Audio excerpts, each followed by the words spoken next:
Kita akan masuk teman-teman sekalian sekarang ke inti judul kita, masalah pembatal-pembatal amal.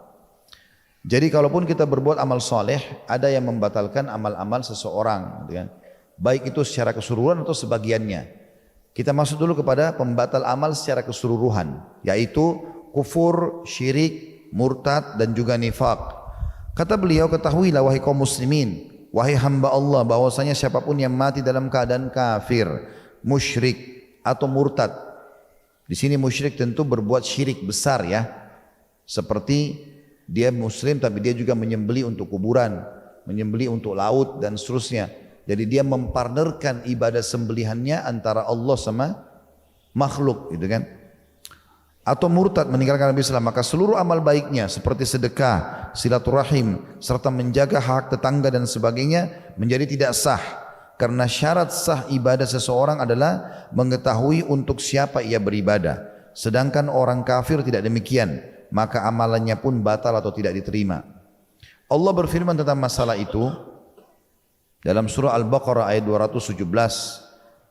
A'udzu billahi minasyaitonir rajim. Al-Baqarah 217. "Wa may yartadid minkum 'an dinihi fayamut wa huwa kafirun fa ulaika habitat a'maluhum fid dunya wal akhirah wa ulaika ashabun nar hum fiha khalidun." Barang siapa yang murtad, ya, melakukan perbuatan-perbuatan kekufuran di antara kamu dari agamanya, dia keluar dari agama ini lalu dia mati dalam keadaan kekafiran, maka mereka itulah yang sia-sia amalannya di dunia dan di akhirat, dan mereka itulah penghuni neraka, mereka kekal di dalamnya. Juga dalam firman Allah yang lain dalam surah At-Taubah ayat 17, Allah berfirman, "A'udzu billahi minasyaitonir rajim, ma kana lil musyrikina ay ya'muru masajidallahi syahidina 'ala anfusihim bil kufur. Ulaika habitat a'maluhum fid dunya, ulaika habitat a'maluhum wa fin nari hum khalidun." Tidaklah pantas orang-orang musyrik, maksudnya orang-orang musyrik Mekah ya, tapi ini berlaku kepada semua orang musyrik. Jadi orang Mekah itu tahu kalau Ka'bah itu rumahnya Allah. Mereka tahu tawaf itu ibadah kepada Allah. Mereka tahu jumrah melontar di Mina adalah ibadah kepada Allah. Mereka tahu ini adalah syariat Nabi Ibrahim alaihissalam. Bahkan kalau ditanya siapa ciptakan langit dan bumi, Allah tanyakan itu dalam Al-Quran. Suruh Nabi Muhammad SAW tanya, "Wa idza sa'altahum man khalaqas samawati wal ard wa sakhara asy-syamsa wal qamar la yakuna Allah." Kalau engkau tanya kepada mereka, hai Muhammad, siapa yang ciptakan langit dan bumi, siapa yang mengatur matahari dan bulan, mereka akan mengatakan Allah. Lalu ditanya, Allah SWT suruh lagi Nabi Muhammad SAW tanya mereka. Lalu mereka, kenapa mereka sembah-sembah berhala itu? Sementara mereka tahu Ka'bah rumahnya Allah. Kenapa masih mengikut sertakan patung dalam ibadah mereka? Maka mereka menjawab, "Ma na'buduhum illa liyuqarribuna ilallahi zulfa." Kami enggak sembah berhala-berhala ini kecuali untuk mendekatkan diri kami kepada Allah. Jadi perantara kepada Allah tapi benda mati. Maka Allah mengatakan tidak pantas orang-orang musyrik itu, walaupun mereka beriman kepada Allah. Secara rububiyah mereka beriman, tapi secara uluhiyah, keyakinan yang menciptakan adalah Allah, rububiyah. Mereka yakin, tapi secara uluhiyah, secara ibadah mereka rusak, mensyirik, memperankan Allah dengan makhluk. Tidaklah pantas orang-orang musyrik itu memakmurkan masjid-masjid Allah, sedang mereka mengakui bahwa diri mereka kafir. Itulah orang-orang yang sia-sia perbuatannya dan mereka kekal dalam api neraka. Berarti ini dalil juga tentang orang musyrik batal amal-amalnya, gitu kan? Ini sayang sekali di Indonesia banyak yang membuat syirik besar tidak sadar kalau amalnya batal ini, ya. Kasih sesajen ke lautan, ke gunung, panggil dewa ini, dewa itu, penjaga gua ini, penjaga gua itu. La haula wala quwata illa billah. Makanya teman-teman harus kuatkan belajar tentang rukun iman. Iman kepada Allah pertama, yang kedua kepada malaikat. Malaikat ini disebutkan dalam surah 77 dan surah nomor 79 tugas-tugas mereka. Di antaranya mereka yang menjalankan dan merawat semua ini. Jadi yang jaga gua, jaga lautan, menumbuhkan pohon-pohon di hutan, populasi manusia, populasi hewan-hewan, jin, semua malaikat yang atur. Allah yang perintahkan. Mereka menjalankan tugas. Jadi jangan lagi panggil-panggil penjaga gunung, penjaga ini, dianggap padahal dari syaitan. Dan mereka yakin itu jin. Padahal jin tidak punya apa-apa di situ. Enggak punya apa-apa jin di situ. Penjaga semua itu adalah malaikat. Makanya orang beriman yang faham ini, dia mau sholat, dia mau di gua sendirian, dia mau di atas kapal sendirian, tetap aja dia yakin semua ini makhluknya Allah. Ada malaikat yang menjaganya, Allah mengawasinya. Nah, itu bedanya orang yang beriman dengan orang yang tidak beriman, gitu kan? Juga dalam firman Allah surah Al-A'raf ayat 147 Allah berfirman, A'udzu billahi minasyaitonir rajim. Walladzina kadzdzabu biayatina wa liqa'il akhirati habitat a'maluhum hal yujzauna illa ma kanu ya'malun. Dan orang-orang yang mendustakan ayat-ayat kami dan mendustakan akan menemui akhirat, sia-sialah perbuatan amal mereka. Ini biasanya orang-orang munafik ya, sifatnya mereka begitu. Setiap Nabi SAW sampaikan sesuatu, masa sih? Kalau nggak masuk akal mereka nggak diterima, gitu kan? Nggak terima. Maka mereka sia-sia amal perbuatannya. Mereka tidak diberi balasan selain dari apa yang telah mereka kerjakan. Dan ini Nabi SAW tanamkan sekali kepada para sahabat ini. Jadi pernah ada satu orang Badui. Ini pernah saya sampaikan di tablik akbar kita juga di Makassar. Tapi saya ingatkan kembali. Satu orang Badui, dia pengembala domba. Dia lagi di padang pasir, bawa gembala domba. Rupanya ada serigala satu mengambil domba dia, satu ekor. Dombanya ditarik, digigit ditarik. Karena dombanya lebih besar daripada serigala, jadi lambat larinya serigala itu. Maka dikejar oleh pemilik domba ini. Sambil digebukin serigala itu, lalu serigala itu lepas. Uniknya serigala itu berbicara pakai bahasa manusia. Dia mengatakan, kenapa kau ambil rezeki yang sudah Allah tentukan kepadaku? Kata orang Badui itu, serigala berbicara bahasa manusia. Kata serigala tersebut, ini kejadian nyata, riwayat sahih. Ya. Kata serigala itu, kenapa kau heran? Sementara kau tidak heran di Madinah ada seorang utusan Allah yang tidak diimani. Serigala bicara itu. Tidak masuk akal manusia kan? Serigala bisa bicara. Tapi begitu riwayatnya. Orang Badui ini nggak pakai bicara lagi. Bawa dombanya langsung ke Madinah.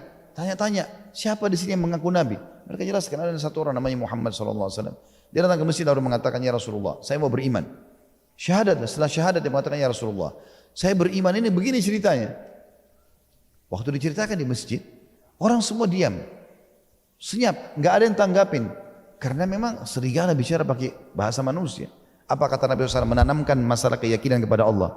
Nabi SAW mengatakan, ketahuilah, aku, Abu Bakar sama Umar percaya itu. Kalau kalian tidak percaya itu, maka aku, Abu Bakar sama Umar percaya. Maksudnya, kenapa kalian tidak percaya? Apa yang sulit? Allah bisa membuat segalanya berbicara, gitu kan? Bukan cuma itu, pada hari kiamat nanti anggota tubuh kita akan berbicara. Orang beriman yakin dengan itu, makanya hati-hati dalam berbuat dosa. Karena tangannya akan jadi saksi, mulutnya, matanya, segala macam. Ya semoga Allah maafkan kalau kita pernah berbuat kesalahan-kesalahan masa lalu. Tapi tujuan kita belajar begini teman-teman, untuk mengingatkan diri kita dan memperbaiki ke depan. Kita bukan sedang menghardik masa lalu kita. Tapi kita sedang belajar, oh ternyata begini, perbaiki ke depan. Baik orang yang belum tahu sebelumnya atau orang sudah tahu lalu kemudian dia lalai, sekarang dia mau bertobat. Itu tujuan majelis ilmu, supaya kita berubah menjadi lebih baik setelah itu. Juga diangkat dalil yang selanjutnya adalah surah Al-Maidah ayat 5. A'udzu billahi minasyaitonir rajim. Wa may yakfur bil imani faqad habita 'amaluhu wa huwa fil akhirati minal khasirin. Dan barang siapa yang kafir sesudah beriman, tidak menerima hukum-hukum Islam, maka hapuslah amalannya dan ia di akhirat termasuk orang-orang yang merugi. Jadi ini teman-teman, dalil ini kalau kita kembali ke Al-Maidah ayat 5, kalau kita ini kan akhir ayat. Awal-awal ayat itu Allah menceritakan tentang bolehnya laki-laki muslim menikah dengan wanita ahli kitab. Perempuan Nasraniyah atau Yahudiyah boleh dinikahi, hukum Allah begitu. Boleh juga memakan sembelihan ahli kitab. Makanan mereka yang dasarnya bukan makanan haram dalam Islam. Misalnya Nasrani jual makanan ayam, ya. Yahudi jual makanan kambing misalnya. Kita boleh makan, baca bismillah kita boleh makan. Begitu firman Allah. Masuk akal kita atau tidak kita terima. Karena penutupan ayat Allah bilang begitu. Siapa yang kufur kepada hukum-hukum ini, maka hancur semua amalnya. Kenapa tidak yakin? Akal syariat ini bukan dengan akal kita teman-teman. Bukan karena kita suka atau tidak suka, tapi memang kita harus tundukkan seluruh pikiran kita, hati kita dan anggota tubuh kita kepada hukum Allah Subhanahu wa taala. Masuk akal atau tidak masuk akal? Gitu kan? Kemudian juga Allah berfirman dalam surah Muhammad ayat 34, A'udzu billahi minasyaitonir rajim. Innal ladzina kafaru wa saddu an sabilillahi tsumma matu wa hum kuffarun falan yaghfirallahu lahum. Sesungguhnya orang-orang yang kafir dan menghalangi manusia dari jalan Allah, kemudian mereka mati dalam keadaan kafir, maka sekali-kali Allah tidak akan memberi ampunan kepada mereka. Ayah saya meninggal dalam keadaan kafir, Ustaz, bisa saya doakan enggak? Enggak bisa. Udah enggak bisa. Kalau meninggal udah enggak bisa. Memang begitu hukumnya. Sering ada yang tanya gitu. Saya Katolik Ustaz. Kemudian saya sekarang masuk Islam. Ayah saya sudah meninggal. Saya doakan boleh nggak? Nggak bisa memang. Kalau sudah meninggal. Allah bilang, kalau meninggal dalam keadaan kafir, kemudian mereka mati dalam keadaan kafir, maka sekali-kali Allah tidak akan memberi ampunan pada mereka. Biar kita mohon ampun 1.000.000 kali, nggak bisa. Selama hidup, ya doakan supaya dapat hidayah, kita berbakti segala macam. Tapi kalau sudah mati nggak bisa. Makanya ini dijadikan sebagai sebuah prinsip. Selama masih ada kerabat kita belum masuk Islam, doakan, usahakan sampai dakwah padanya. Tidak usah pikirkan bagaimana dia menerimanya. Tugas kita menyampaikan. Ma'alaika indal balag. Kenapa enggak masuk Islam? Tanya. Saya kalau ketemu orang non muslim, saya tanya, kenapa enggak masuk Islam? Apa kendalanya? Nanti dia jelaskan apa, saya coba jelaskan. Dia masuk Islam, dia tidak masuk Islam, tidak masalah. Ada yang syahadat, ada yang juga tidak. Jadi kan? Ada orang yang sudah saya WA-kan, karena kebetulan dia dokter mengobati anak saya berharap dapat hidayah. Karena saya lihat orang ini ikhlas sekali dalam beramal. Ini kalau muslim, saya tahu secara teori ini orang pahalanya besar sekali. Tapi saya dalam keadaan kufur. Saya coba dakwahi, kasih. Memang dia belum mau syahadat. Semoga satu waktu gitu. Tapi kita coba menyampaikan. Tugas kita menyampaikan. Kesian mereka enggak faham. Kalau mereka meninggal dalam keadaan kufur, enggak bisa selamat. Enggak bisa selamat. Paman Nabi SAW, Abu Talib, dalam hadis Bukhari Muslim disebutkan, kata Nabi SAW, orang yang paling ringan, itu Abu Talib teman-teman semasa hidupnya, terus bela Nabi. Pembelaan terhadap Nabi luar biasa. Perjuangannya luar biasa. Sampai pernah 3 tahun, itu Quraisy memboikot Nabi SAW. Abu Talib sama sukunya semua ikut. Sampai dikenal ada Syi'ib Abu Talib, ada perkampungan Abu Talib. Mereka 3 tahun nggak boleh makan, nggak boleh menikah, nggak boleh segala macam, diboikot. Luar biasa gitu perjuangannya. Tapi pada saat mau meninggal Nabi bilang, wahai paman, ucapkan la ilaha illallah. Aku akan bantu kau depan Allah hari kiamat. Perjuanganmu luar biasa nih. Datang Abu Jahal di atas kepalanya, wahai Abu Talib, kalau kau tinggalkan agama nenek moyangmu, kami akan sebut keburukanmu selamanya. Dia ucapkan kalimat terakhir, pilihan dia sendiri. Dia mengatakan, ya saya tidak mungkin meninggalkan agama kaum atau keyakinan kaum saya. Maka meninggal dalam keadaan. Nabi SAW sedih. Lalu turun firman Allah Subhanahu Wa Taala untuk Nabi Muhammad SAW adalah paman yang dicintai. Innaka a'udzu minasyaitonir rajim, innaka la tahdi man ahbab, walakin Allah yahdi man yasha. Hai Muhammad, kau tidak bisa berikan petunjuk siapa yang kau inginkan, tapi Allah memberi petunjuk kepada siapa yang dia inginkan. Ini kuasa Allah, bukan kuasa kamu. Jadi kita harus faham ya semua poin ini. Nabi Nuh alaihissalam, saya kembali ke hadis tadi, kata Nabi SAW tentang pamannya, orang yang paling ringan siksaannya di neraka adalah Abu Talib, pamannya sendiri. Dan ini diriwayatkan oleh Ibnu Abbas, sepupu Nabi SAW, riwayat ini. Hadis sahih riwayat Bukhari Muslim. Jadi ini Nabi SAW sampaikan, ahli baitnya Nabi Ibnu Abbas yang sampaikan. Karena orang-orang Syiah mengatakan tidak, Abu Talib enggak mungkin masuk neraka. Gimana caranya? Jelas-jelas di sini dikatakan yang riwayat adalah Abdullah bin Abbas, Nabi yang sampaikan. Orang yang paling ringan siksanya hari kiamat adalah Abu Talib di neraka, paling ringan. Bagaimana siksanya? Dia diberikan 2 sendal dari bara api neraka yang membuat otaknya mendidih. Gak bisa selamat orang kafir. Makanya teman-teman kita harus merasa prihatin kepada mereka. Dakwahi mereka. Ingat, yang kita benci kekafirannya, bukan fisiknya. Ini sebagian muslimin juga salah faham. Sehingga bom sana sini, bunuh saja orang kafir. Bunuh apanya? Harus punya ilmu ini. Gak boleh sembarangan main bunuh-bunuh orang. Gitu kan? Kafir dibagi 3 oleh para ulama. Ini hukum syar'i. Yang pertama kafir mu'ahad namanya. Kafir mu'ahad ini kafir yang punya kesepakatan damai dengan muslimin. Kayak Indonesia punya kesepakatan damai sama Amerika, sama Eropa, negara-negara non muslim. Di sana ada muslim tapi minoritas, negara mereka. Kita punya kesepakatan kerjasama damai. Enggak boleh kita ganggu mereka, enggak boleh. Kata Nabi SAW dalam hadis Bukhari, man qatala mu'ahadan lam yarih raihatal jannah wa nariha la tujadu min masirati arba'ina kharifa atau arba'ina ama. Siapa yang membunuh satu orang mu'ahad, orang kafir dalam perdamaian sama kaum muslimin. Orang muslim datang bunuh, ini kafir dibunuh saja misalnya. Padahal ada kesempatan damai. Maka orang muslim yang membunuh itu tidak akan mencium bau surga. Dan surganya tercium dari jarak 40 tahun. Gak bisa kita ganggu sembarangan orang. Yang kedua, kafir dhimmi. Orang kafir di bawah naungan pemerintah Islam. Kayak kita Indonesia, presiden muslim, menteri-menteri muslim, segala macam, mayoritas muslim. Ada banyak orang non-muslim kan? Tangga kita, Katolik, Protestan, segala macam. Orang non-muslim. Ya, kita gak boleh ganggu mereka. Mereka melanggar pemerintah hukum. Gak boleh sembarangan ganggu, ini tangga saya Nasrani, matiin aja lampunya. Parkir aja sembarangan di rumahnya, ambil hartanya. Gak ada dalam Islam itu. Apa kata Nabi SAW? Man adza dhimmiyan kuntu lahu khasiman yaumul qiyamah. Siapa yang menyakiti orang zimmi, aku akan jadi musuhnya hari kiamat. Ada orang kafir yang ketiga adalah orang-orang kafir harbi. Orang kafir yang memang ahli perang keluar dengan senjatanya lengkap di kancah peperangan. Kita juga keluar menghadapi mereka. Di sini kita bunuh mereka, perangi mereka. Itu yang terjadi pada saat Nabi SAW menghadapi pasukan Quraisy di Badr, pasukan Quraisy di Uhud, pasukan Ahzab, ya, seterusnya. Itu Nabi SAW hadapi. Itu pun Nabi pesankan. Allah dalam hadis Bukhari, Allah Tuhan kalian, Allah memerintahkan kalian berbuat baik dalam semua keadaan. Kalau kalian harus membunuh, bunuh dengan cara yang santun, yang baik. Tusuk mati selesai. Gak ada congkel mata, mutilasi, bakar orang, potong kupingnya. Ini kafir, ini kesempatan nih. Nggak boleh. Dan kalau kalian menyembeli hewan pun, bukan cuma manusia, maka perbaguslah, santunlah dalam menyembelihnya. Tajamkan pisau kalian, tenangkan sembelihan kalian. Makna tenangkan sebagian ulama menjelaskan apa? Kalau lagi makan jangan ganggu hewanmu, jangan diseret, ditarik pelan-pelan, dibawa, ditidurkan seakan-akan dia tidak tahu kalau akan disembelih. Ditutup bagian mata dengan kupingnya baru disembelih. Jadi dia nggak tahu. Seperti itu adabnya dalam Islam. Jadi jangan salah faham dengan poin-poin seperti ini. Waktu baginda Nabi SAW itu berdakwah di kota Taif lalu dilempar dengan batu, beliau tidak diterima dakwanya. Begitu keluar keringatan, di Mekah sudah 10 tahun berdakwah, gak ada yang masuk Islam kecuali 153 orang. Mekah diboikot, semua umat Islam kalau jalan di Mekah bisa dilempar batu, bisa dibunuh, bisa diambil hartanya dan yang melakukan tidak dihukum.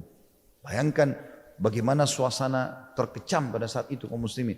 Begitu ke Taif ditolak juga. Begitu Nabi SAW keluar sudah dilempari batu berdarah-darah. Kata dia, ya Allah, kemanakah arah hidupku ini? Beliau pada saat itu belum ada pengikutnya sedikit sekali. Kepada sebuah masa depan yang tidak jelaskan. Atau musuh yang bisa menyakitiku. Tapi ya Allah, kalau seandainya kau tidak marah padaku, aku tetap akan terus berdakwah. Langsung Jibril datang alaihissalam membawa malaikat penjaga gunung. Hai Muhammad, dalam kondisi Nabi kakinya berdarah semua, dakwanya ditolak sudah 10 tahun. Hai Muhammad, bersamaku sekarang malaikat penjaga gunung. Tinggal kau perintah saja, semua gunung di muka bumi ini dia yang pegang. Hancurin, pindahkan, semua bisa. Suruh dia saja. Dia satukan gunung-gunung dua kota ini, Mekah sama Taif, dua-duanya hancur, hilang dalam sejarah manusia, dan dakwahmu akan tersebar. Mereka tolak, ada orang lain yang akan terima. Atau kau bersabar dan juga dakwahmu tersebar. Apa kata Nabi SAW? Dalam kondisi berdarah, ya keringatan, beliau mengatakan, saya bersabar. Saya berharap dari keturunan mereka keluar orang-orang yang beriman kepada Allah. Sampai hari ini dan sampai menjelang hari kiamat, Mekah menjadi simbol kaum muslimin. Andai saja Nabi itu hari terbawa dengan hawa nafsu saja, udah hancurin aja, habislah. Dipindahkanlah tempat lain, mungkin kiblat ke tempat lain. Tapi subhanallah dengan sabarnya beliau. Jadi orang-orang kafir pun didakwahi teman-teman, bukan dimusuhi. Jangan salah faham dengan ini. Kita harus berbeda dengan mereka. Kalau orang Islam berada di negara non muslim minoritas, biasa ditindas, kita nggak lakukan itu. Dan terbukti memang secara fakta sejarah, semua orang non muslim tinggal di wilayah Islam tidak tertindas. Tapi kalau orang kita di negara mereka luar biasa. Di Myanmar kita minoritas dibantai umat Islam, diperkosa sana sini, dibakar segala macam. Di banyak negara-negara, gitu kan? Itu ada di Kosovo, di Cina sekarang, di mana negara-negara umat Islam. Sampai saya nonton cuplikan saudara kita di Uguru di Cina itu, Ramadan aja dilarang puasa. Sampai ada satu anak muda Arab datang di shooting, muslimin, Ramadan. Dia bilang kau puasa? Dia bilang tidak. Langsung dia pergi masuk tokonya, diambil makanan, dia makan. Karena takutnya kalau tahu puasa ditangkap dan bisa dibunuh. Mereka tertindas di negara-negara begitu. Tapi subhanallah di negara kita, ke Indonesia, Malaysia, Brunei, di mana-mana lah. Negara-negara yang mayoritas muslim. Mereka hidup, mereka jadi pedagang, mereka punya istana, mereka punya segala macam. Umat Islam tidak ganggu.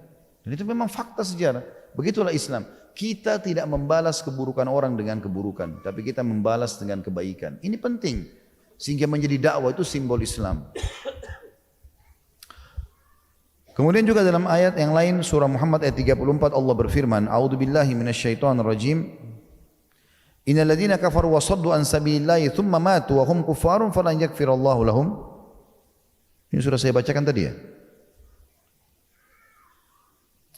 Ya sungguhnya orang-orang yang kafir dan menghalangi manusia dari jalan Allah kemudian mereka mati dalam keadaan kafir, maka sekali-kali Allah tidak akan memberi ampunan kepada mereka. Kata beliau, firman Allah telah sampai pada puncaknya dalam menetapkan hakikat syariat ini dengan mengingatkan Rasulullah SAW dalam konteks mengancam umatnya. Apabila Rasulullah SAW dengan kedudukannya yang mulia berbuat syirik, maka akan batallah seluruh amalannya. Lalu bagaimana dengan kalian, wahai sekalian manusia?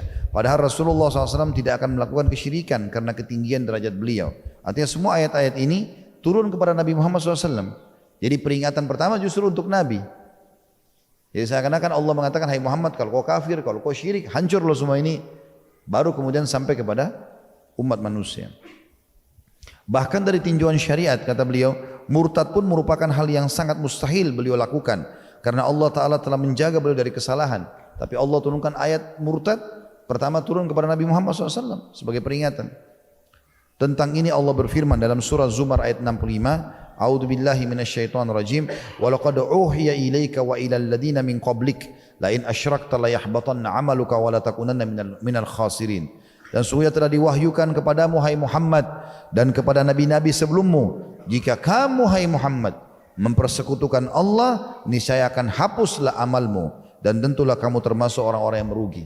Nabi tidak akan syirik, tapi Allah turunkan ketegasan dalam masalah ini.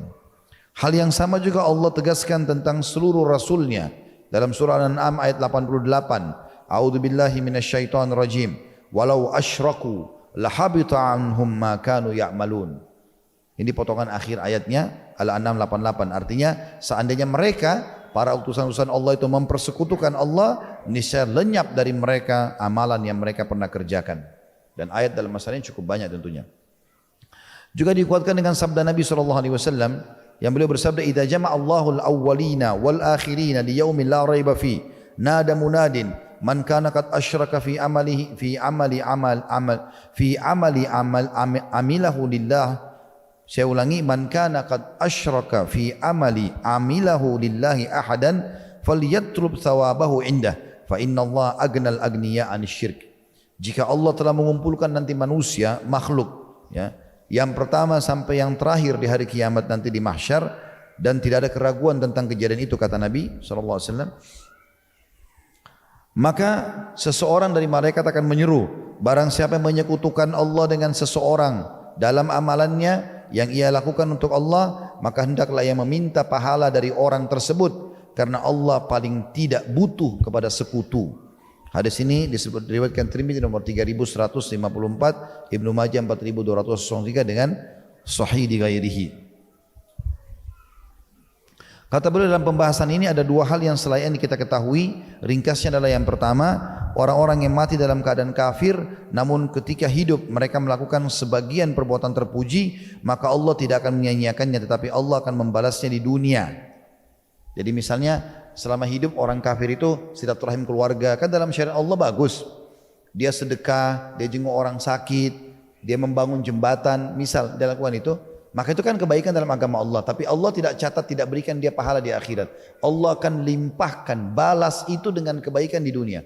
Maka kita temukan orang kafir ini hartanya banyak, anaknya ada dan gitu-gitu. Ya. Tapi dia tidak akan terima di akhirat. Ini poin yang perlu diketahui. Allah berfirman tentang masalah dalam surah Hud ayat 15 sampai ayat 16. A'udzu billahi minasyaitonir rajim. Man kana yuridul hayatad dunya wa zinataha nuwaffi ilaihim a'malahum fiha wa hum la yubkhasun.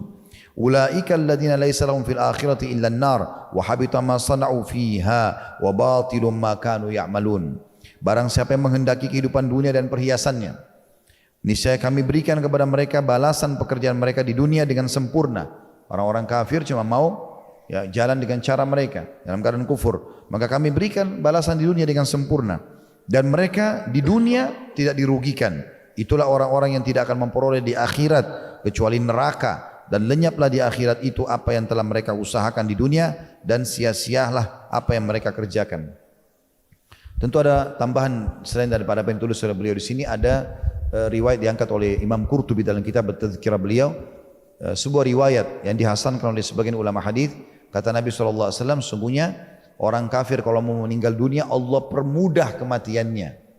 Allah permudah kematiannya untuk menghabiskan sisa-sisa kebaikannya di dunia. Sementara orang mukmin kalau mau meninggal, maka akan terlihat keringat di keningnya, justru untuk membersihkan sisa-sisa dosanya. Jadi di dunia tidak, di dunia dia akan diberikan. Makanya jangan heran, kenapa Ustaz orang kafir kaya-kaya? Ya ada pasti kebaikan yang dia lakukan. Secara teori agama, kita pun kalau buat amal itu kita juga jadi kaya, gitu loh.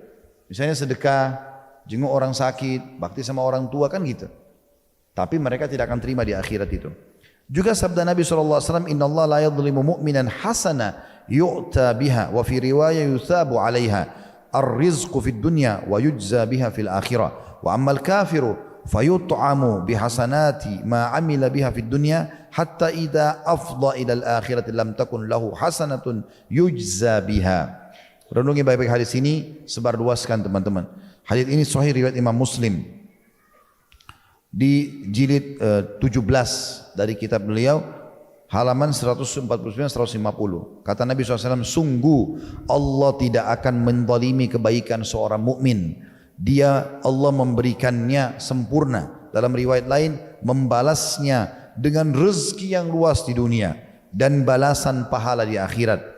Adapun orang kafir, dari dunia itu kalau kita buat kebaikan, kita sedekah, kita dapat kekayaan di dunia, di akhirat juga kita dapat balasannya. Adapun orang kafir, ia diberi makanan karena kebaikan yang ia lakukan di dunia, sehingga apabila ia telah pulang ke akhirat, tidak ada satupun kebaikan yang dibalas untuknya. Nah, jadi kebaikan-kebaikannya tetap Allah nilai, tapi dibalas langsung di dunia. Kalau kita dibalas dunia, dibalas di akhirat. Nikmatnya menjadi orang beriman yang luar biasa. Di dunia kita bisa makan, minum, biologis, jaga, kejar titel tertinggi akademik. Jadi orang kaya raya silakan, kejar jabatan tertinggi di perusahaan juga. Gak ada masalah. Di dunia kita bisa nikmati. Setelah itu mati masuk surga yang nikmatnya abadi. Luar biasa nikmatnya menjadi orang beriman. Orang kafir hanya nikmat di dunia, di akhirat kehilangan semuanya. Dan kita tidak boleh ragu dengan dalil-dalil yang sudah kita sampaikan ini. Yang kedua yang perlu difahami kata beliau, jika seorang kafir masuk Islam, kemudian ia wafat dalam keadaan beriman, maka Allah akan hapus semua kesalahannya dan kebaikan yang pernah ia lakukan sebelum masuk Islam akan dicatat untuknya. Ini sampaikan berita ini kepada teman-teman tetangga orang-orang kafir, kerabat orang kafir. Kalau kau beriman, maka semua kesalahanmu masa lalu Allah maafkan. Dan semua yang kau pernah kerjakan dari kebaikan yang dipandang Islam, silaturahim keluarga, sedekah, jenguk orang sakit, jadi pahala langsung. Dikasih, dicatat pahala dalam Islam.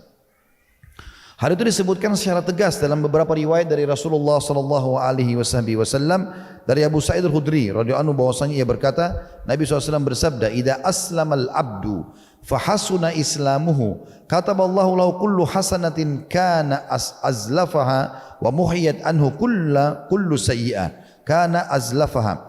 ثم كان بعد ذلك القصاص الحسنة بعشر أمثالها إلى 700 ضعف والسيئة بمثلها إلا أن يتجاوز الله عنها.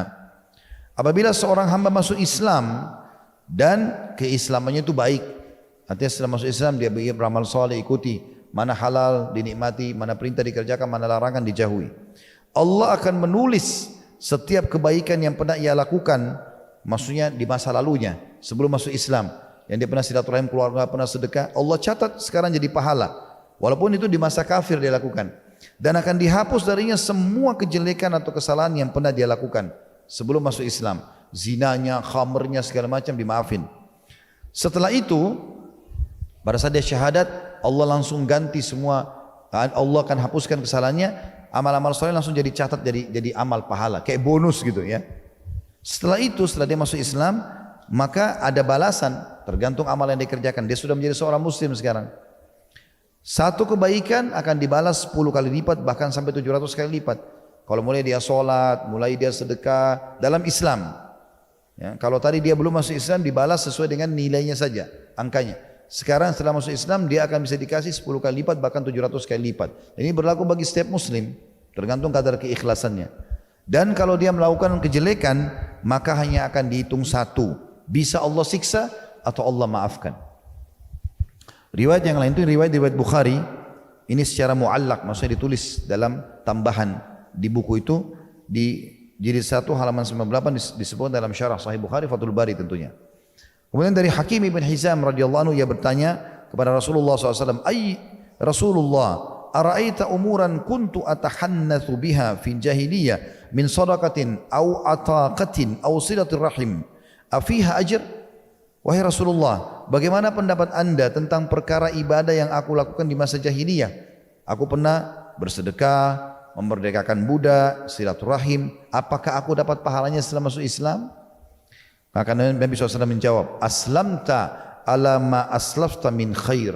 Engkau masuk Islam dan membawa kebaikan yang pernah kau lakukan dahulu sebelum masuk Islam. Hadis ini sahih riwayat Bukhari, jilid 3 halaman 301, Muslim jilid 2 halaman 140, 141, 142. Juga riwayat lain Aisyah berkata radhiyallahu anha bahwasanya ia berkata, wahai Rasulullah, di masa jahiliyah Ibnu Jad'an gemar menyambung tali silaturahim dan memberi makan orang miskin. Apakah itu bermanfaat baginya? Beliau sallallahu alaihi wasallam menjawab, la ya Aisyah, innahu lam yakul yauman rabbik firli khati'ati yaumaddin. Tidak wahai Aisyah, sesungguhnya ia tidak pernah sekalipun mengatakan wahai Rabbku ampunilah kesalahanku pada hari pembalasan.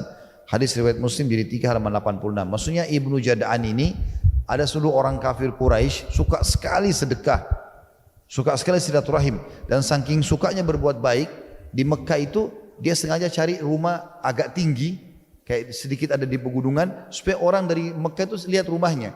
Dan dia suka menyalakan api unggun di malam hari, khusus untuk memberikan isyarat siapapun yang butuh bantuan, ini rumah saya loh. Saking baiknya. Dan selalu kalau dia jalan tiap hari, siapa yang butuh bantuan, ayo datang ke rumah saya. Pada orang kafir, penyembah berhala gitu. Cuma dia meninggal belum sempat syahadat. Maka Aisyah bertanya, ya Rasulullah, bermanfaat gak Ibnu Jad'an itu? Kata Nabi SAW, tidak. Karena dia belum pernah beriman kepada Allah. Berarti yang beriman dapat pahala, yang tidak beriman tidak akan dapat itu. Kata beliau, Abdullah bin Jud'an adalah orang yang sering memberi makan, sampai-sampai piring besar berisi makanan yang ia sediakan untuk tamu diambil dengan menggunakan tangga. Namun semua itu tidak bermanfaat untuknya di akhirat, karena ia mati dalam keadaan kafir dan mengingkari hari kiamat.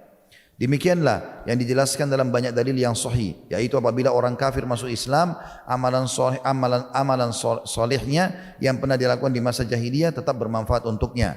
Berbeda jika ia mati dalam keadaan kekafiran, maka amalnya tidak akan bermanfaat untuknya, bahkan terhapus disebabkan kekufurannya.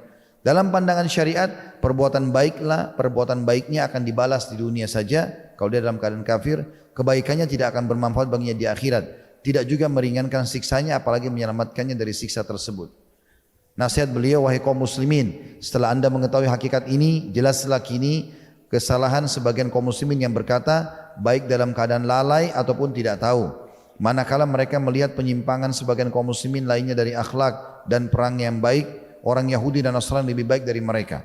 Maksudnya adalah lebih baik daripada orang-orang muslim dan menyimpang tersebut. Dan ini pernyataan yang salah ya. Biasa orang bilang begitu. Begitu lihat orang Islam salah, oh Nasrani lebih baik, oh Yahudi lebih baik. Ini enggak boleh dia ucapkan. Karena tetap muslim itu dalam kondisi lebih baik daripada orang kafir, bagaimanapun keadaannya. Karena orang muslim selama dia belum atau tidak meninggalkan agama, tidak murtad, tidak musyrik, tidak munafik, meninggal tetap ada tiket masuk surga. Walaupun dia masuk neraka dulu. Tapi orang kafir, sebaik apapun dia, meninggal tidak beriman, maka dia akan kekal dalam api neraka. Jadi enggak boleh kita keluarkan statement itu. Demikian pula perkataan sebagian kaum muslimin yang dengan lancang bersumpah atas nama Rabb mereka, demi Allah tidak akan masuk neraka penemu penelitian atau telepon. Kontribusinya yang sangat besar terhadap kehidupan umat manusia dan dalam meringankan kesulitan mereka cukup menjadi alasannya. Kata beliau, tidak, masalahnya tidak seperti yang anda bayangkan, karena Allah telah berfirman dalam surah Al-Imran ayat 85, A'udzu billahi minasyaitonir rajim, wa man yabtaghi ghairal islami dinan falan yuqbala min wa huwa fil akhirati minal khasirin. Barang siapa yang mencari agama selain agama Islam, maka sekali-kali tidak akan diterima agama itu darinya, dan dia di akhirat termasuk orang yang merugi. Semua kebaikan dan amalan orang-orang kafir tidak akan diterima oleh Allah, karena mereka telah membuat semuanya bernilai sia-sia ketika hidup di dunia. Sebagaimana Allah juga berfirman dalam surah Al-Ahqaq ayat 20, A'udzu billahi minasyaitonir rajim. Wa yawma yu'radu alladhina kafaru 'alan nari adhhabtum tayyibatikum fil hayatikumud dunya wastamta'tum biha fal yawma yujzauna 'adzabal huni bima kuntum tastakbiruna fil ardi bighairil haqq wa bima kuntum tafsukun. Dan ingatlah hari ketika orang-orang kafir dihadapkan ke neraka, kepada mereka dikatakan, kamu telah menghabiskan seluruh rezekimu yang baik ya, balasanmu dalam kehidupan duniamu saja dan kamu telah bersenang-senang dengannya. Maka pada hari ini kamu dibalas dengan azab yang menghinakan karena kamu telah menyombongkan diri di muka bumi tanpa hak dan kamu telah berlaku fasik. Jadi ini memang cukup panjang lebar ya, dijelaskan tentang masalah pembatal amal yang pertama ya, yang sifatnya membatalkan semua amal. Tadi kan saya jelaskan di awal ada amal dalam keyakinan ahli sunnah wal jamaah batal semuanya amal soleh yang pernah dia kerjakan. Kalau dia musyrik, dia murtad, ya, dia munafik, maka semua yang dia kerjakan batal. Tapi tadi dirincikan hukum-hukum syar'i oleh beliau. Kalau orang kafir, dia pernah berbuat baik, di akhirat tidak ada balasannya, tapi dunia akan diberikan. Tapi di akhirat dia nggak akan dapat apa-apa tentunya. Kalau dia masuk Islam, dia akan dapatkan semua manfaat kebaikannya, yang masa lalu dan kesalahannya dimaafkan. Kita akan masuk sekarang teman-teman sekalian ke amal-amal yang tidak menghancurkan semua amal, tapi sebagian amal saja.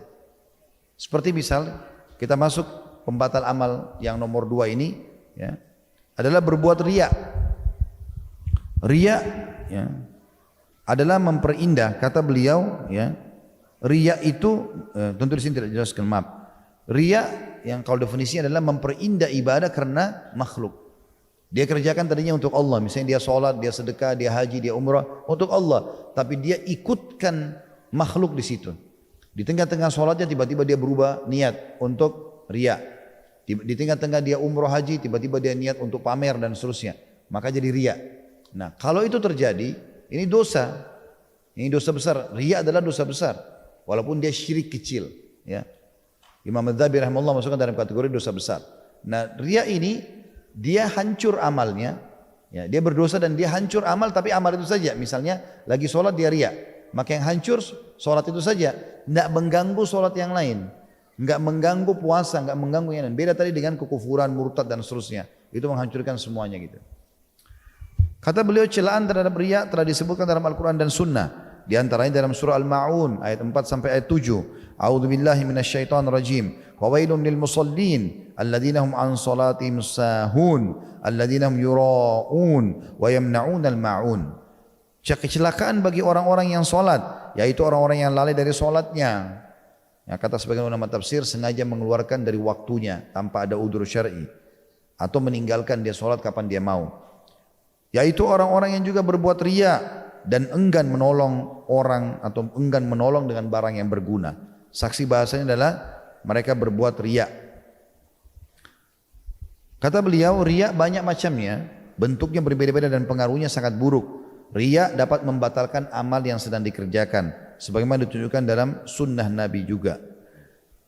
Kata Nabi SAW dalam hadis Nabi SAW, Inna akhwafa ma akhafu alaikum asyirkul asghar ar-riya. Yaqulullahu yawmal qiyamah idza juziyan nasu bi'amalihim idhabu ila alladhina kuntum tura'una fid dunya fanzuru hal tajiduna indahum jaza. Sesungguhnya yang paling aku takutkan pada kalian adalah syirik kecil, yaitu riya. Allah Subhanahu wa taala akan berfirman pada hari kiamat setelah membalas amalan manusia, pergilah kepada orang-orang yang dulu kalian berbuat riya kepadanya di dunia, dan lihatlah apakah kamu mendapatkan balasan di sisi mereka. Hadis sahih riwayat Ahmad jilid 5 halaman 428 dan 429. Jadi pada hari kiamat orang kalau perindah sholat karena atasannya, karena mertuanya, karena temannya, hari kiamat nanti Allah perlihatkan, ini sholat yang kau riya dulu. Kau riya buat si fulan, sekarang datang kepada dia, tanya, bisa nggak dia kasih kau balasan? Untuk memperjelaskan kepada orang ini atau kepada kita sekarang yang masih mempelajarinya, tentunya supaya kita tidak terjerumus, percuma orang-orang itu tidak akan berikan balasan apa-apa, rugi gitu. Juga sabda Nabi SAW, Ala ukhbirukum bima huwa akhwafu alaikum indi minal masih dajjal asyirkul khafi an yaquma ar-rajulu fayusalli fayuzayyina salatahu lima yara min nadhari rajul. Maukah aku kabarkan kepada kalian suatu perkara yang lebih aku takutkan menimpa kalian daripada al-masih dajjal. Masih dajjal akan keluar akhir zaman nanti membuat kerusakan, tapi Nabi bilang ada yang aku lebih takut daripada itu. Kalian bisa terpengaruh. Perkara itu adalah syirik yang tersembunyi, yaitu seseorang bangkit untuk melaksanakan solat, lalu ia memperbagus solatnya karena ia tahu ada seseorang yang memperhatikannya. Hadis Hasan riwayat Ibnu Majah nomor 2604 dari Abu Sa'id Al-Khudri radhiyallahu anhu. Dan ini luar biasa teman-teman, peringatannya agar hati-hati dari masalah riya. Tentu banyak sekali penjelasan beliau, saya ringkaskan karena melihat waktu ya.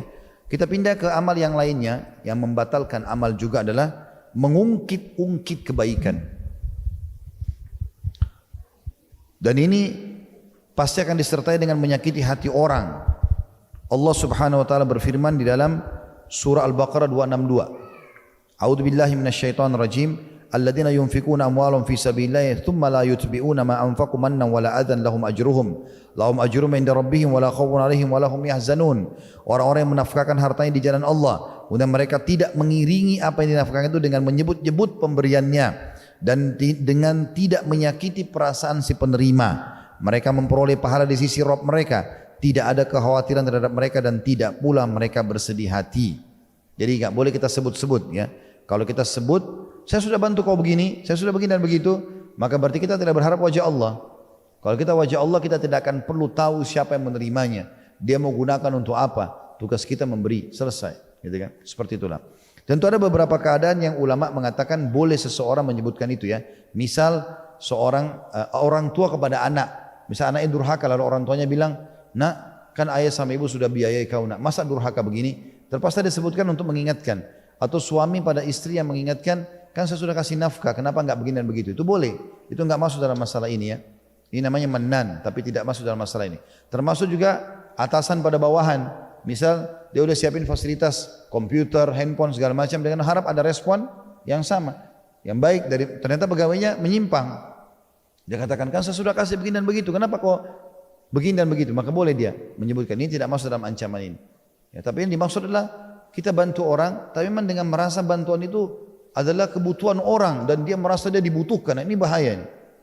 Makanya Abdullah bin Mubarak rahimahullah waktu dia pernah bagi-bagi sedekahin, dia mau sedekahin, setelah dia bagi-bagi senyum lebar. Orang-orang di sebelahnya kaget, hartanya habis, dia tersenyum. Lalu mereka mengatakan, kenapa anda wahai imam? Murid-murid tanya, maksudnya kenapa anda wahai kiai, ustaz? Kata beliau, lihatlah orang-orang ini. Dia pergi ya, membawa amal-amalku ketimbangan amalku tanpa aku upah. Tanpa aku upah. Secara zahir seakan-akan dia bawa uang-uang itu dan makanan itu. Tapi secara hakikatnya sebenarnya tidak seperti itu. Karena ini saya akan dapatkan tetap dalam bentuk pahala nanti pada hari kiamat. Seperti itulah. Allah mengingatkan hati-hati dengan masalah ini, menyebut-nyebut kebaikan-kebaikan itu di dalam Al-Quran surah Al-Baqarah 264. Tadi kan 262 sudah kita baca, ini 264-nya Allah mengatakan ya ayyuhalladzina amanu la tubtilu shadaqatikum bil manni wal adha kalladzi yunfiqu malahu ria'an nasi wa la yu'minu billahi wal yawmil akhir famathalu kamathali safwanin alaihi turabun fa asaba wabilun fatarakahu salda la yaqdiruna ala syai'in mimma kasabu wallahu la yahdil qaumal kafirin. Hai orang beriman, jangan kamu menghilangkan pahala sedekahmu dengan menyebut-nyebutnya dan menyakiti perasaan si penerima seperti orang yang menafkahkan hartanya karena riya kepada manusia dan tidak beriman kepada Allah dan hari kemudian. Dia bukan berharap wajah Allah, bukan ikhlas dan bukan berharap masuk surga. Maka perumpamannya adalah seperti batu licin yang di atasnya ada tanah, kemudian batu itu ditimpa air hujan yang lebat lalu menjadi bersihlah dia dari tanah tersebut. Mereka tidak menguasai sesuatu apapun yang mereka usahakan. Mereka tidak menguasai sesuatu pun apa yang mereka usahakan dan Allah tidak memberi petunjuk kepada orang-orang yang kafir itu. Jadi tidak boleh kita menyebut-nyebut tentunya. Dan dalam hadis Nabi SAW juga yang mulia, hadis ini sangat agung. Kata Nabi SAW dalam hadis riwayat Ibnu Abi Asim dalam kitab Sunnah 300 halaman 323. Kata Nabi SAW, salasatun la iqbalullahu minhum sarfan wala adla. 3 golongan yang Allah tidak akan menerima amal ibadah mereka. Akun, ya, orang yang suka durhaka sama orang tuanya. Wa mannan, orang yang suka sebut-sebut kebaikannya. Wa mukadzibu bil qadar, dan orang yang mendustakan takdir. Dalam hadis yang lain kata Nabi SAW, salasatun la yukallimuhumullahu yaumal qiyamah wa la yanzuru wa la yuzakkihim wa lahum adzabun alim. Ada 3 golongan yang Allah tidak akan bicara dengan mereka pada hari kiamat, tidak pula memperhatikan mereka, tidak juga mensucikan atau membantu mereka meringankan di timbangan amal dari dosa-dosa, dan mereka disiapkan adab yang pedih. Qala faqara'a Rasulullah SAW 3 marrat. Nabi SAW mengulangi itu sampai 3 kali. Qala Abu Dzar pun mengatakan, khabu wa khasiru manhum ya Rasulullah. Sungguh rugi dan binasalah orang-orang itu. Siapa mereka wahai Rasulullah? Qala al-musbilu, seseorang laki-laki menutup mata kakinya. Wal mannan, yang suka menyebut-nyebut amalan baiknya. wal munafiqu sil'atahu bil halifil kadhib, orang yang mendagangkan dagangannya dengan sumpah dusta. Ini cukup banyak dalilnya, saya pindah lagi. Kemudian termasuk yang bisa membatalkan amal adalah mendustakan takdir, kata beliau. Mendustakan takdir. Dalilnya masuk kepada, jadi seakan-akan ini hujan, kenapa harus hujan? Gini, dia pungkiri apa yang Allah sudah takdirkan. Kenapa sih harus musim hujan? Musim hujan berkeluh, musim panas berkeluh kesah. Semua jadi masalah buat dia. Bahkan ada orang memungkiri takdir yang luar biasa sampai pada tingkat dia menyesal kenapa jadi laki-laki, menyesal kenapa jadi perempuan. Aneh. Gitu. Menyesal kenapa jadi lahir di Indonesia, menyesal kenapa tidak di Eropa saja, dan seterusnya. Aneh. Padahal semua ini buminya Allah, kita semua makhluknya Allah, kita semua dari Adam. Ini semua variasi saja, suku ini, suku itu, warna kulit ini, paras wajah itu. Semuanya dari Adam. Kata Nabi SAW, kalian semua dari Adam, dan Adam dari tanah. Apa yang mau disombongkan gitu? Tapi seperti itulah. Kata Nabi SAW tadi, ada hadis yang sudah kita bacakan, 3 golongan yang Allah tidak akan terima amal ibadah darinya, yang wajib dan yang sunnah. Anak yang durhaka pada orang tuanya, orang yang mengungkit-ungkit pemberiannya, dan orang yang mendustakan takdir. Artinya kalau dia sempat taubat, maka Allah akan maafkan tentunya ya. Juga dalam hadis Nabi SAW yang lain, hadis ini kata Nabi SAW, "Lau anna Allah adzaba ahlas samawatihi wa ahla ardihi adzabahum wa huwa ghairu zalim lahum walau rahimahum kanat rahmatu khairan lahum min a'malihim walau anfaqta mithla uhudin dhahaban fi sabilillah ma qabilahu Allah minka hatta tu'minu bil qadar wa ta'lam anna ma asabaka lam yakun liyukhti'ak wa anna ma akhta'aka lam yakun liyusibak walau mutta ala ghairi hadha la dakhaltan nar." Seandainya Allah mengadab penduduk langit dan bumi, kalau ada yang Allah siksa dari penduduk langit, dari para malaikat, dan penduduk bumi dari makhluknya, manusia dan jin, maka niscaya hal itu bukan karena kezalimannya. Artinya Allah tahu kenapa Allah hukum dia. Seandainya Allah merahmati mereka, niscaya hal itu karena rahmatnya lebih baik bagi mereka daripada amalan yang mereka lakukan. Dan seandainya engkau menginfakkan emas sebesar gunung Uhud di jalan Allah, Allah tidak akan menerimanya sampai engkau beriman kepada takdir dan meyakini bahwa sesuatu yang menimpamu tidak akan luput darimu. Yang sudah terjadi pasti akan terjadi, dan itu pasti dengan kemahaadilan Allah. Kenapa kita sakit? Kenapa kita lahir di Indonesia? Kenapa kita laki-laki? Kenapa perempuan? Kenapa kepalanya gundul? Kenapa kulitnya hitam? Kenapa malam? Kenapa siang? Kenapa begini dan begitu? Ya. Maka Nabi SAW mengatakan, kalau kau infakkan semua hartamu seperti gunung Uhud, ya, tapi itu tidak akan diterima sampai kau beriman pada takdir dan meyakini bahwa sesuatu yang menimpamu tidak akan luput darimu, dan sesuatu yang luput darimu tidak akan mengenaimu. Jadi sesuatu yang tidak akan kena, tidak akan kena. Allah tadi engkau tidak akan disambar petir, tidak akan ditabrak, tidak akan ini nanti, maka tidak akan kena. Jika engkau meninggal dalam tanpa meyakini itu, maka engkau pasti masuk neraka, kata Nabi. Hadis ini riwayat Abu Daud nomor 4699, Ibnu Majah nomor 77. Yahya bin Ya'mur rahimahullah berkata, orang yang pertama menggugat takdir adalah Ma'bad al-Juhani di negeri Basra. Aku beserta Humaid bin Abdurrahman al-Himyari pernah pergi untuk haji dan umrah. Kami bertekad seandainya kami bertemu dengan seorang sahabat Nabi, kami akan tanyakan pendapat mereka tentang takdir. Kami pun bertemu dengan Abdullah bin Umar yang sedang menuju masjid. Lalu kami mengapit beliau. Aku dan temanku berada di sebelah kanan dan kirinya. Aku berfikir temanku memintaku untuk menanyakan hal tersebut. Maka aku katakan kepadanya, wahai Abi Abdurrahman, maksudnya julukannya Abdullah bin Umar, sesungguhnya telah muncul di negeri kami orang-orang yang membaca Al-Quran, mencari ilmu yang aneh, dan mereka berbicara semaunya.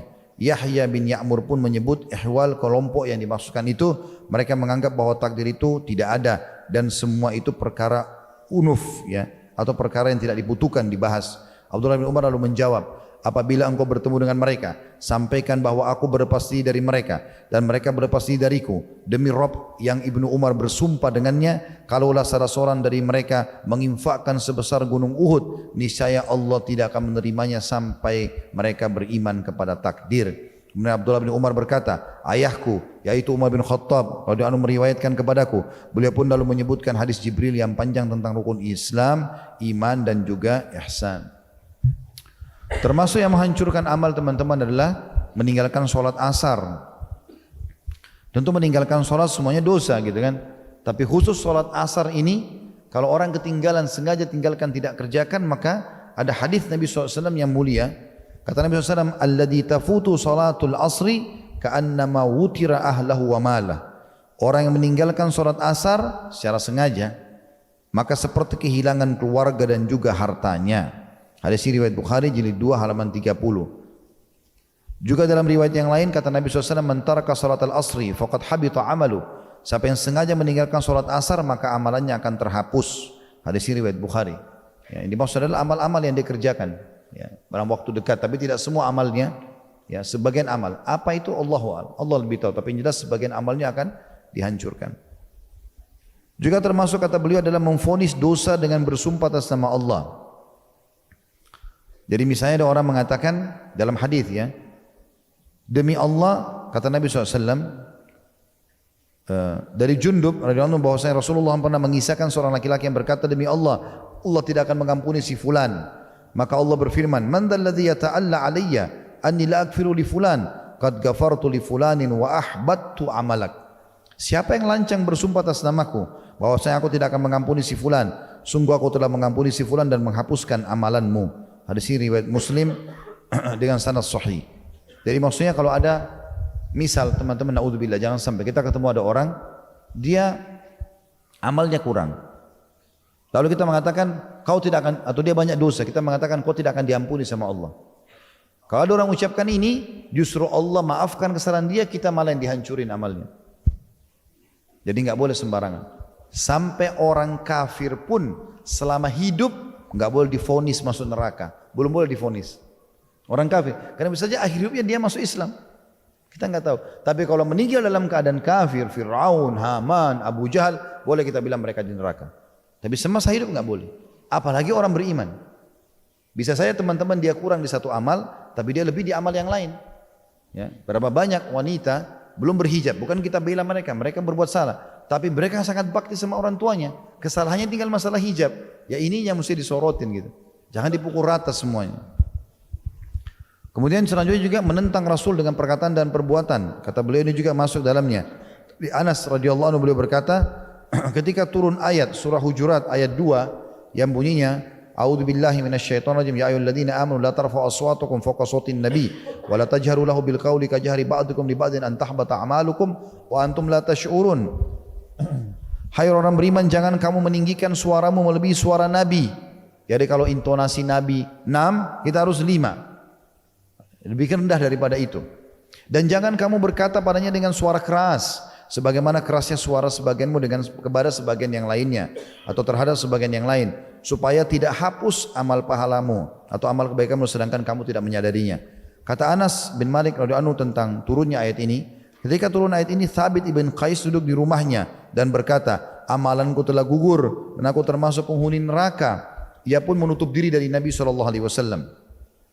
Nabi SAW bertanya kepada Sa'ad bin Mu'adz, wahai Abu Amr, ada apa dengan Thabit? Maksudnya kenapa sudah berapa hari ini enggak pernah ketemu dengan aku, bahkan tidak pergi sholat di masjid. Waktu turun ayat ini ketakutan sekali beliau. Kata Nabi SAW kepada Sa'ad bin Mu'adz, dipanggil dengan Abu Amr, wahai Abu Amr, ada apa dengan Thabit? Sa'ad menjawab, ia tetanggaku tapi aku tidak tahu jika ia mengeluhkan sesuatu. Lalu lantas Sa'ad bin Mu'adz pun mendatangi dan menceritakan kepadanya pertanyaan Rasul tadi. Thabit berkata, telah turun ayat dan engkau tahu bahwasanya aku adalah orang yang paling keras suaranya kepada Rasulullah SAW. Maka itu berarti aku termasuk ahli neraka. Saat lalu menceritakan hal tersebut kepada Nabi SAW, lalu beliau mengatakan justru ia termasuk ahli surga. Dengan hadis ini jelaslah bahwa tanda kutip meninggikan suara yang membatalkan amal pada ayat di atas adalah menentang Nabi dan menyalahi perintahnya, serta tidak mentaati perkataan maupun perbuatan beliau alaihi salatu wassalam. Kemudian yang selanjutnya, ini kalau di sini urutannya yang ke-8 ya, berbuat bid'ah dalam agama. Karena syarat terimanya amal kata beliau adalah mengikhlaskan niat dan mutaba'ah atau mengikuti Nabi SAW. Kata Nabi SAW dalam hadis yang sahih riwayat Bukhari Muslim, man ahdatha fi amrina hadha ma laysa minhu fahuwa rad, wa fi riwayat man amila amalan laysa alaihi amruna fahuwa rad. Barang siapa yang menciptakan atau membuat sesuatu yang baru dalam agama ini maka pasti ditolak darinya. Riwayat lain, barang siapa yang melakukan amal ibadah dengan amalan yang tidak berdasarkan yang pada agama kami, maka ia akan tertolak. Nah itu tuh sudah sering dibahas tentang masalah ini. Kalau seseorang melakukan perbuatan yang Nabi tidak pernah contohkan, tidak akan ada nilai pahalanya. Amalannya itu sendiri sudah batal, maka tidak ada pahalanya walaupun dianggap baik. Walaupun dianggap baik. Ini sekaligus juga saya luruskan teman-teman ya. Ada hadis Nabi SAW yang berbunyi Yahudi terpecah menjadi 71 golongan, Nasrani 72, umatku 73. Umatku 73. Bayangkan kata-kata kunya di Nabi pastikan kita ini. Semua di neraka. Termasuk kita masuk neraka, gitu kan? Semua di neraka, kecuali satu. Maksudnya, kalaupun umatku masuk neraka dulu, nanti masuk surga, tapi masuk neraka dulu. Kecuali satu, enggak pakai masuk neraka. Lalu kata para sahabat, siapa mereka ya Rasulullah? Kata Nabi SAW, al-jamaah. Al-jamaah maksudnya komunitas muslim. Pemahaman ini banyak disalahpahami di zaman kita sekarang. Bahkan kita sering dengar itu. Oh, kalau selama rame-rame umat Islam melakukan berarti tidak sesat, tidak salah. Ini keliru, akhi dan ukhti. Al-jamaah sini dijelaskan dengan hadis yang lain. Yang kata Nabi SAW riwayat yang sama, Yahudi terpecah 71 golongan, Nasrani 72, umatku 73, semuanya akan masuk neraka kecuali satu. Lalu ditanya, siapa ya Rasulullah? Yang mengikuti aku dan para sahabatku. Maksudnya adalah al-jamaah ini Nabi dengan sahabatnya. Bukan semua umat Islam. Berarti kalau mau selamat tanpa masuk neraka dulu, ikuti para nabi, ikuti Nabi dan para sahabatnya. Jadi selalu contohi mereka. Itu yang dimaksud dengan pemahaman para salafus saleh. Juga termasuk yang kesembilan yang membatalkan amal adalah melanggar larangan-larangan Allah ketika sendirian. Ini teman-teman renungi baik-baik. Hadisnya begini. Kata Nabi SAW, la'alamanna aqwaman min ummati ya'tuna yawmal qiyamati bihasanatin amthali jibalin tihamata bidhan. فيجعلها الله عز وجل هباء منثورا ونعوذ بالله. قال ثوبان يا رسول الله صفهم لنا جلهم لنا أن نكون منهم ونحن لا نعلم. قال أما إنهم إخوانكم من جلدتكم ويأخذون من الليل كما تأخذون ولكنهم أقوام إذا خالوا بمحارم الله انتهكوها. Sungguh aku mengetahui, kata Nabi SAW, bahwa beberapa kaum dari umatku ada yang datang pada hari kiamat dengan kebaikan sebesar gunung Tihama, gunung yang sangat besar. Ya. Lalu Allah SWT menjadikannya sia-sia, bagikan debu-debu yang berterbangan. Jadi ini Nabi SAW sebutkan tentang umatnya. Ya. Umatku membawa pahala besar hari kiamat bergunung-gunung, tapi Allah hancurkan seperti debu. Thauban radhiyallahu anhu berkata, wahai Rasulullah, sebutkan sifat-sifat mereka kepada kami. Jelaskan ciri-ciri mereka agar kami tidak termasuk dari golongan mereka. Maka sedangkan kami tidak menyadarinya. Lalu Nabi SAW mengatakan, ketahuilah mereka adalah saudara-saudara kalian, muslimin. Kulit mereka juga sama seperti kalian. Mereka juga menjadikan sebagian malam untuk beribadah, sholat malam, sebagaimana yang kalian lakukan. Akan tetapi, ini masalahnya. Mereka adalah orang-orang yang apabila sedang sendirian, mereka melanggar larangan-larangan Allah. Ya, jadi kalau ada kesempatan berdosa, dia buat dosa itu. Yang ke-10, senang dengan dibunuhnya seorang mukmin. Dan ini termasuk juga menghancurkan amal. Atau dia membunuh, baik dia partisipasi atau dia membunuhnya secara langsung, ya. Walaupun dengan hanya kata-kata menunjukkan alamat, ini termasuk sama. Kata Nabi SAW, man qatala mu'minan faktabata bikatlihi lam yakbalullahu minhu sarfan wala adla. Barang siapa membunuh seorang mukmin lalu ia merasa senang karena telah membunuhnya, maka Allah tidak akan menerima amal ibadahnya yang wajib maupun yang sunnah. Hadis ini riwayat Abu Dawud nomor 4270. Riwayat lain kata Nabi SAW, la yazal mu'minin mu'nikan salihan man lam yusib daman haraman fa idza asaba daman haraman ballah. Seorang mukmin akan senantiasa merasa ringan beramal, lagi soleh selama ia tidak menumpahkan darah yang diharamkan. Jika ia menumpahkan darah yang diharamkan, maka ia terputus. Dan mana terputusnya? Terputus dari rahmat Allah. Hadis riwayat Abu Dawud nomor 4270. Ya.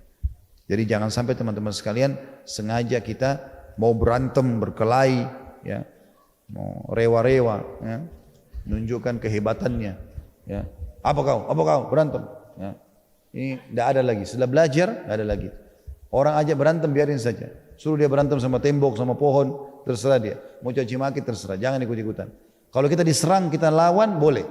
Tapi kalau kita layani dia atau kita mulai menunjukkan kehebatan, itu tidak benar sama sekali. Ya. Yang ke-11, tinggal di negara orang kafir harbi. Kalau tinggal di negara orang kafir umum masih boleh.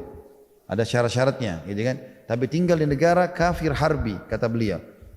Disebutkan dari Bahz bin Hakim, dari ayahnya, dari kakeknya, ia berkata, wahai Nabi Allah, dulu aku bersumpah lebih dari jumlah ini untuk tidak mendatangimu dan tidak akan mengikuti agamamu, dan aku tidak mengerti apapun selain apa yang diajarkan oleh Allah dan Rasulnya.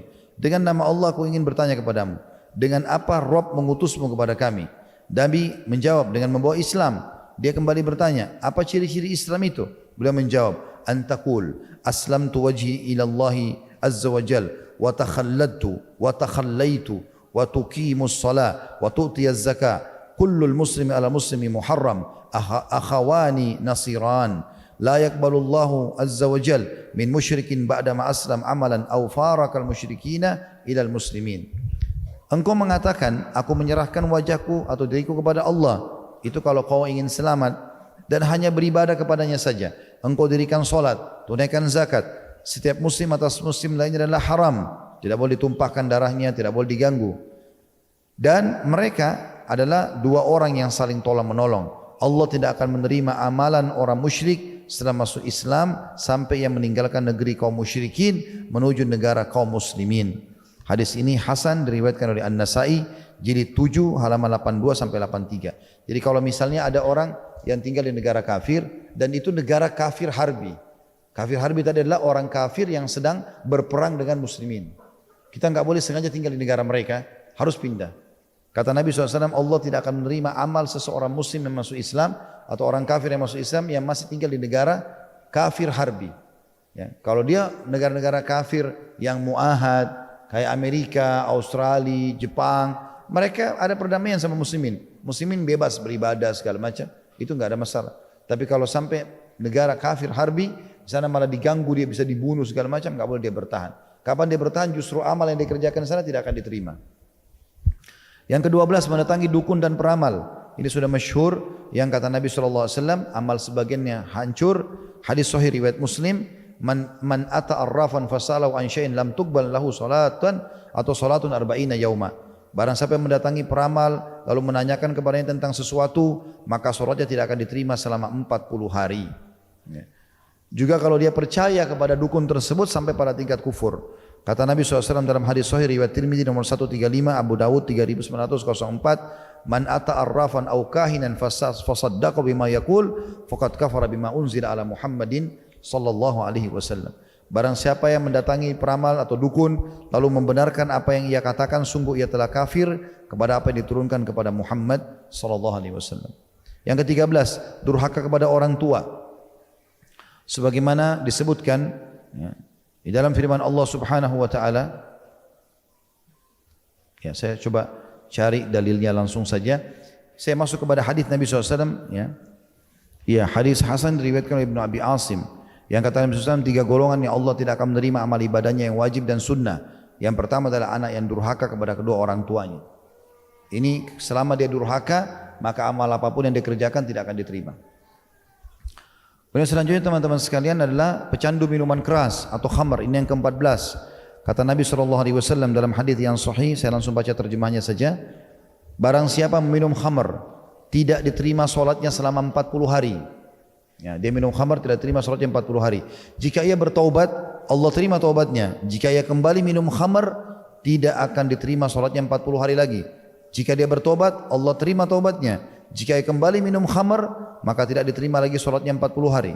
Jika ia bertaubat, Allah terima taubatnya. Jika ia kembali minum khamar yang keempat kalinya, ya, maka Allah tidak akan menerima lagi taubatnya dan Allah akan memberinya minuman dari sungai Khabal. Abu Abdurrahman bertanya atau ditanya, ya, perawi hadis ditanya, sungai apakah itu?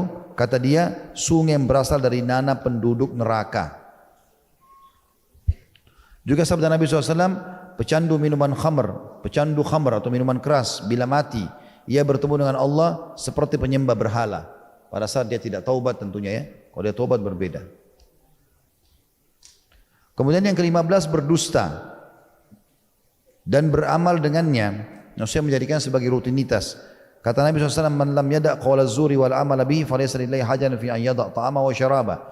Siapa yang tidak meninggalkan perkataan dusta dan perilaku dusta, maka Allah tidak butuh ia meninggalkan makanan dan minumannya pada saat puasa atau tidak diterima. Yang ke-16, memelihara anjing kecuali untuk menjaga ternak, kebun atau berburu.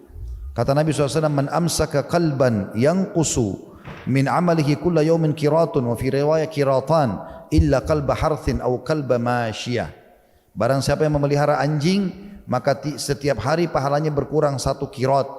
Dalam riwayat lain 2 kirat, kecuali anjing yang menjaga tanaman atau ternak.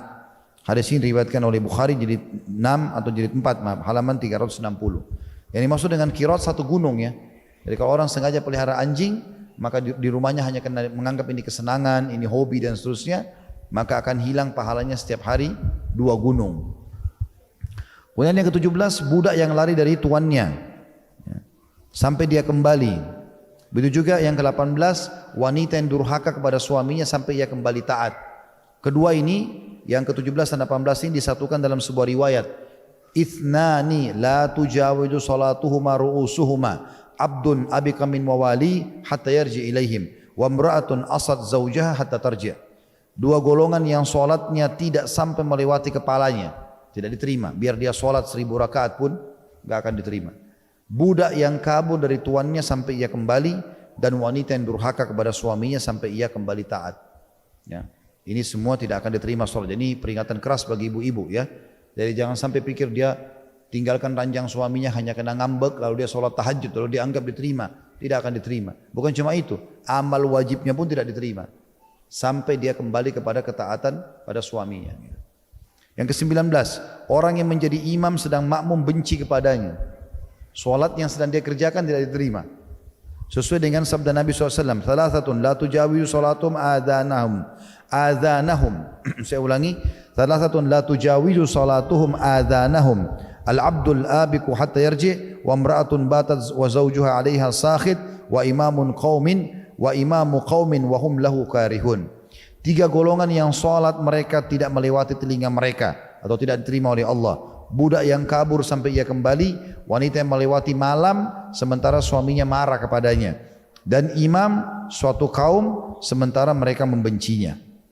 Diriwayatkan Tirmidzi jadi 2 halaman 192. Yang ke-20, tidak menyapa saudara muslim tanpa alasan syar'i.